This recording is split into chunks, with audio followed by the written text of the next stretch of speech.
Un peu avant midi, en cette magnifique journée de juin, la première de l'été, Adrienne se décida enfin à se lever. Elle n'en voyait pas l'intérêt, mais quelqu'un, quelque part, avait un jour décrété qu'il fallait se lever tous les jours. Et il importait de se conformer à cette règle si on voulait échapper au « Ça n'a pas l'air de filer, ma puce » et autres « Voyons donc, il fait trop beau pour rester enfermé ». En l'occurrence, Adrienne ne risquait rien de ce côté, puisque ses parents étaient partis au petit matin et ne devaient rentrer que le lendemain.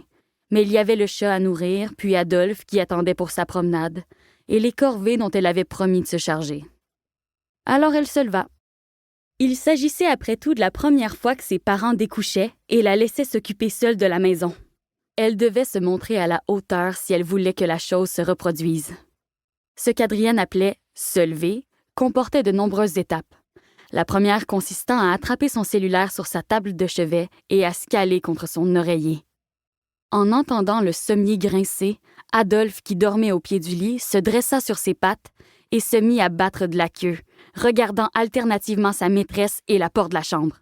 « Pas tout de suite, gros nono, bientôt !» Elle invita le Golden Retriever à monter sur le lit, passa quelques instants à le caresser derrière les oreilles et à lui raconter des petits riens. Puis elle consacra la demi-heure suivante à s'informer de ce qui était survenu depuis la veille dans la vie de ses amis, de ses connaissances, des personnes qu'elle admirait, et même de quelques parfaits inconnus, distribuant sans réel enthousiasme des cœurs, des éclats de rire et des réactions d'étonnement. Elle ne parvenait pas à chasser le léger sentiment d'angoisse qui l'habitait depuis son réveil. Elle avait fait un cauchemar dont elle ne gardait aucun souvenir, mais qui lui avait néanmoins laissé une impression pénible. Avant de se lever pour de bon, elle ferma les yeux et fit un ultime effort pour faire surgir au moins quelques bribes du rêve. Elle sentait que les images étaient là, tout juste à la périphérie de sa conscience, mais plus elle se concentrait pour les évoquer, plus elle s'éloignait. Tant pis, elle sortit du lit. Elle ne répondit pas tout de suite au message que lui avait envoyé Léonie 1 heure plus tôt. « Penses-tu être capable de venir finalement? De mon bord, j'ai gossé mon père pour qu'il passe te chercher, mais ça n'a pas marché. Pas le temps, il paraît. J'imagine que c'est vrai parce que j'ai gossé très fort, et j'ai un bon taux de succès quand je gosse très fort. » Cela fit plaisir à Adrienne que son amie ait gossé afin de passer la journée en sa compagnie. Mais dans les faits, ça changeait rien. Léonie était à Trois-Rivières et Adrienne était coincée à Saint-Sévère. En ne plaisantant qu'à demi, Adrienne dit à Adolphe « Et si on y allait à pied?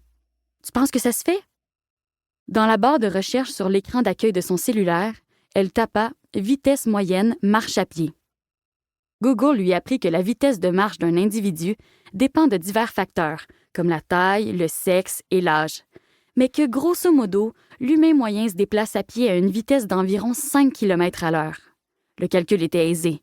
Il y a 40 km tout rond entre Saint-Sévère et Trois-Rivières. Cela prendrait donc 8 heures pour effectuer le trajet. Tu vois, si on partait tout de suite, on serait là-bas à 20 heures. On pourrait passer 2 heures avec Léonie, ensuite faire le trajet en sens inverse et être rentré vers 6 heures demain matin. Qu'est-ce que t'en dis? Pour continuer à écouter ce livre audio gratuitement, cliquez sur le lien dans la description et vous pourrez l'écouter en entier sans frais grâce à l'essai de 30 jours d'Audible.